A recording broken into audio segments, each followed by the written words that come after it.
Bonjour à toutes et à tous. Pour ceux qui ne me connaissent pas, donc je me présente, je m'appelle Jérôme, je suis infirmier anesthésiste.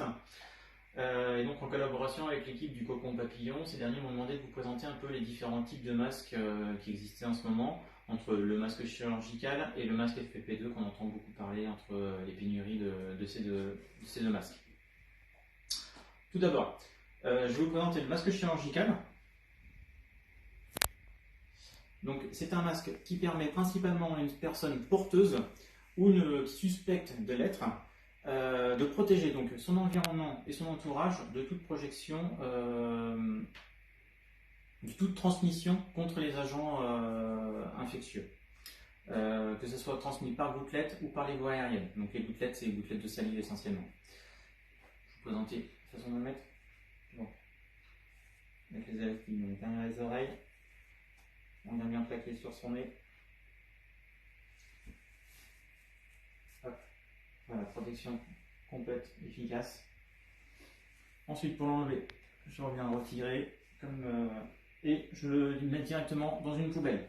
Lavage de main dès que ça c'est fait. On est bien conscient qu'il ne faut pas retoucher l'intérieur du masque, l'extérieur du masque. Il faut éviter de se toucher le visage pour éviter tout contact aéroporté. A savoir que ce type de masque a une durée de vie de maximum 4 heures et également à usage unique. Voilà pour ce type de masque. Ensuite, on va parler un peu du masque FFP2 qui fait beaucoup polémique également.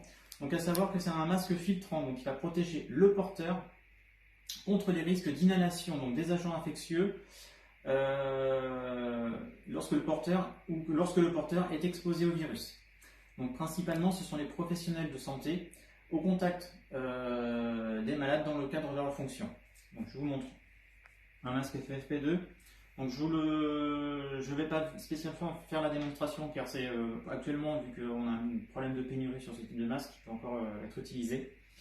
Juste dans le terme d'utilisation, c'est qu'une fois qu'il est plaqué sur votre visage, pour vérifier que ce dernier est bien positionné, bien étanche, vous faites 2 grandes inspirations, vous allez voir le masque vraiment faire un mouvement assez probant.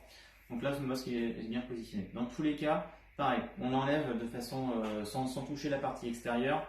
On le jette également et lavage de main aussi tout de suite dans la foulée. Il faut savoir que ce type de masque a une durée de vie entre 3 et 8 heures. Tout dépend de l'utilisation qu'on en fait. Donc, les points importants, c'est que ce masque est utilisé uniquement lorsque le porteur a priori sain est proche d'une personne infectée. Lorsqu'on doit faire un soin spécial, surtout dans le cas des professionnels. Donc c'est pour ça.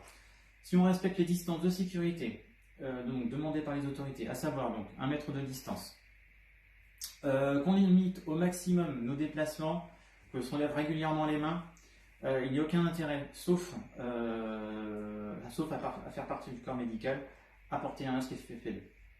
Voilà, j'espère que ma démonstration aura pu vous aider. Surtout si vous avez des questions, n'hésitez pas à me contacter. Sur ce, bon courage pour le confinement. Au revoir, à bientôt.